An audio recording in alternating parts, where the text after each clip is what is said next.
ఇకపై మీకు ఇష్టమైన ఫేవరెట్ సీరియల్స్ యొక్క ఫుల్ ఎపిసోడ్స్ యూట్యూబ్లో అందుబాటులో ఉండవు. కేవలం సన్నెక్స్లో మాత్రమే ఫ్రీగా చూడొచ్చు. అలా జరగదండి.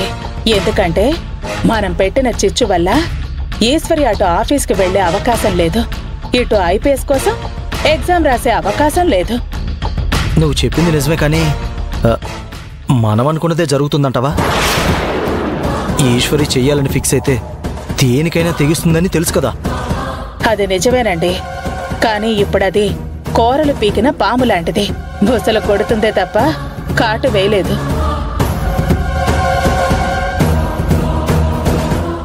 అదలా ఉన్నప్పుడే సుందరంగాన్ని పూర్తిగా మన గ్రిపులో ఉంచుకొని మన పని జరిపించుకోవాలి. ఇప్పుడు వాడికి మనం ఎంత చెబితే అంత, ఏది చెబితే అదే వేదం అవుతుందండి. ఏంటి? ఎంత చెప్తే అంత, ఏది చెప్తే అది వేదమా?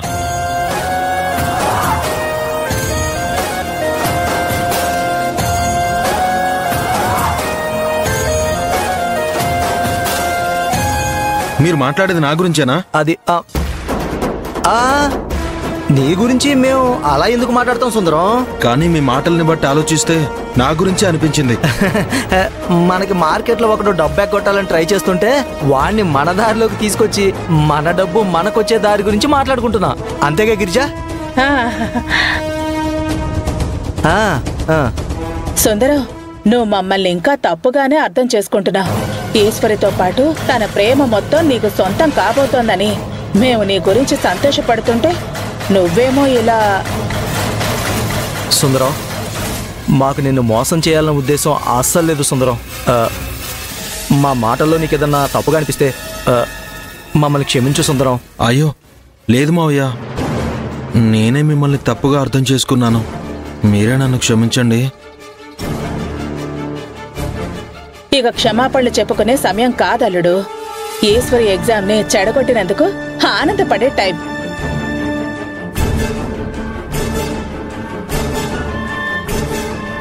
ఈశ్వరి అందరిలాంటి అమ్మాయి కాదత్తయ్య. నేను చేసిన తప్పు వల్ల తనకి బాధ కలిగినా ఆ తప్పు తన మీదే వేసుకుని నన్ను అమ్మ కోప్పడకుండా చూసింది.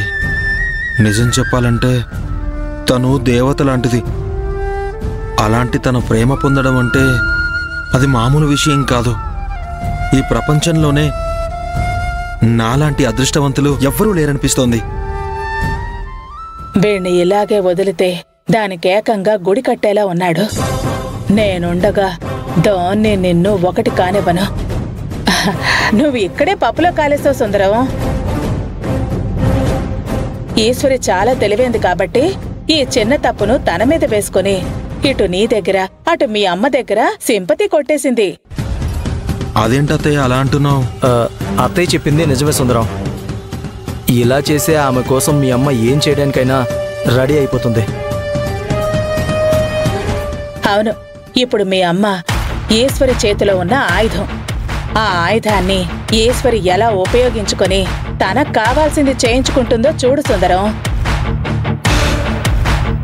గిరిజ చెప్పింది నిజమే సుందరం. ఈ విషయంలో నువ్వు తన్ని గుడ్డిగా నమ్మకూడదు. నీ జాగ్రత్తలో నువ్వు ఉండటం మంచిది. ఎప్పుడేం జరుగుతుందో తెలియదుగా సుందరం.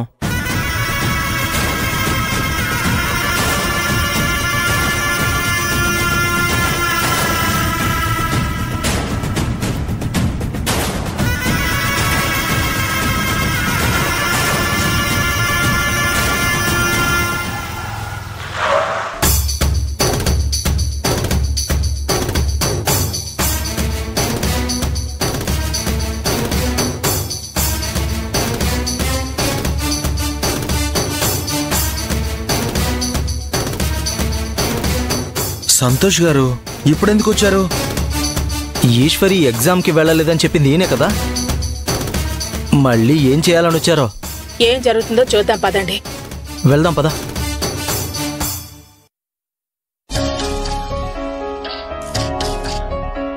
నమస్కారం అండి. నమస్తే, కూర్చో. పర్లేదండి. అమ్మా ఈశ్వరి, ఈశ్వరి. సంతోష్ సార్ మీరా? నేనే రమ్మని చెప్పాను. సంతోష్, ఈశ్వరికి ఎగ్జామ్ అని ముందే తెలుసుంటే ఇలా తన జీవిత లక్ష్యం ఇక్కడితోనే ఆగిపోయే పరిస్థితిని రానిచ్చేదాన్ని కాదు.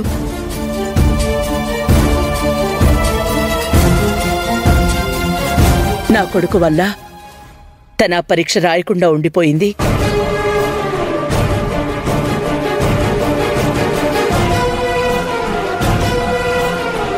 ఇది ఇంతటితో ఆగిపోవడం నాకేమాత్రం ఇష్టం లేదు. ఐపీఎస్ అవ్వడానికి ఏం చెయ్యాలో దానికున్న మార్గాల గురించి మీకు తెలిసినంతగా నాకు తెలీదు. అందుకే ఇంకో అవకాశం ఏమైనా ఉందేమోనని మిమ్మల్ని పిలిపించాను.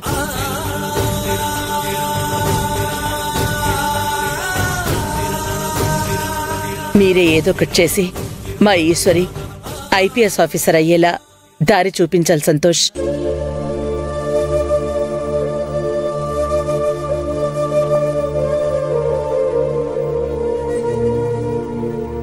మీ ఆలోచనని నేను అర్థం చేసుకోగలనమ్మా, కానీ ఇప్పుడు వేరే మార్గం అంటే కష్టమనే చెప్పాలి.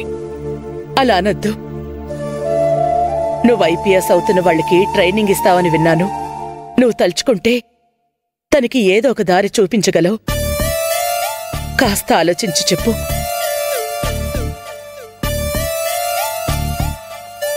ఎగ్జామ్ రాకపోవటం వల్ల ఆ ఇన్స్టిట్యూట్లో సీట్ రాదు కాబట్టి ఏ ఇన్స్టిట్యూట్ సహాయం లేకపోయినా తనే స్వయంగా ప్రిపేర్ అయి మెయిన్ ఎగ్జామ్ రాయాలి. అయితే అలాగే రాస్తుంది. వెంటనే దానికి ఏం చేయాలో చెప్పు. అది అంత ఈజీ కాదు వసుంధర గారు. ఇన్స్టిట్యూట్లో అయితే ఆ ఎగ్జామ్కి ఎలా ప్రిపేర్ అవ్వాలి, ఏం ప్రిపేర్ అవ్వాలి అని దగ్గరుండి చదివిస్తారు. కాబట్టి వాళ్ళంతా పాస్ అవుతారు.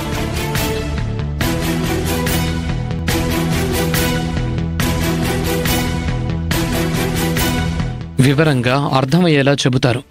కానీ ఇలా డైరెక్ట్గా రాస్తే పాస్ అవుతారో లేదో చెప్పలేం. కానీ ఇది చాలా కష్టమైన దారి అనే చెప్పాలి.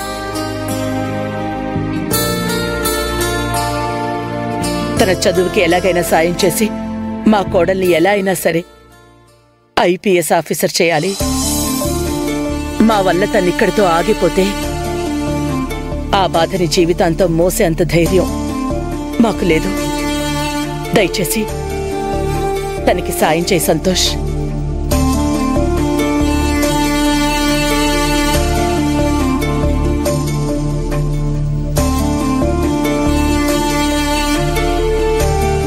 ఈశ్వరి ఐపీఎస్ అవ్వటానికి వాళ్ళ నాన్నగారు ఎన్ని కలలు కన్నారో ఆ కలను నెరవేర్చాలని తను ఎంతో పట్టుదలగా ఉందో నాకు తెలుసండి.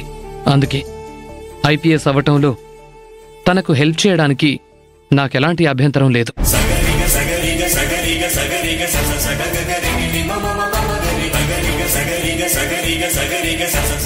కానీ మళ్ళీ మళ్ళీ ఇలాంటి పరిస్థితి వస్తే తను పడ్డ కష్టమంతా వృధా అవుతుంది.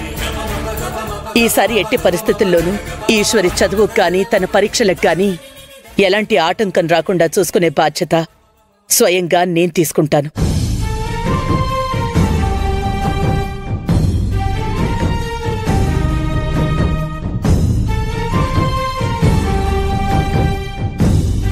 అయితే ఇక కోచింగ్ మొదలు పెడతాం వసుంధర గారు.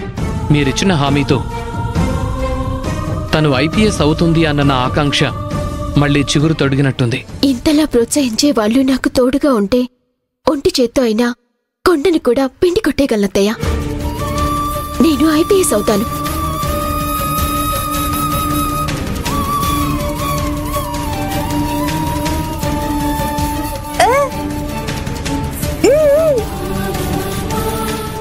ఈశ్వరికి సాయం చేయటానికి ఒప్పుకున్నందుకు చాలా సంతోషం బాబు. చేజారిన అవకాశం మళ్ళీ రావటం అంటే అది చాలా అదృష్టం. మా ఈశ్వరి అదృష్టవంతురాలే. అవును ఈశ్వరి, ఈ అవకాశాన్ని జాగ్రత్తగా వాడుకుని నువ్వు పెద్ద ఐపీఎస్ ఆఫీసర్ అవ్వాలని మనస్ఫూర్తిగా కోరుకుంటున్నాను. థ్యాంక్ యూ బాబాయ్. థ్యాంక్ యూ పిన్ని. ఇంత కష్టపడి ఈశ్వరిని నాకు దక్కేలా చేసుకుంటే ఇప్పుడు మళ్ళీ సంతోష్ ట్రైనింగ్ ఇచ్చి తనను ఐపీఎస్ ఆఫీసర్ చేస్తే తను నాకు పూర్తిగా దూరం అయిపోయినట్టే. ఛ!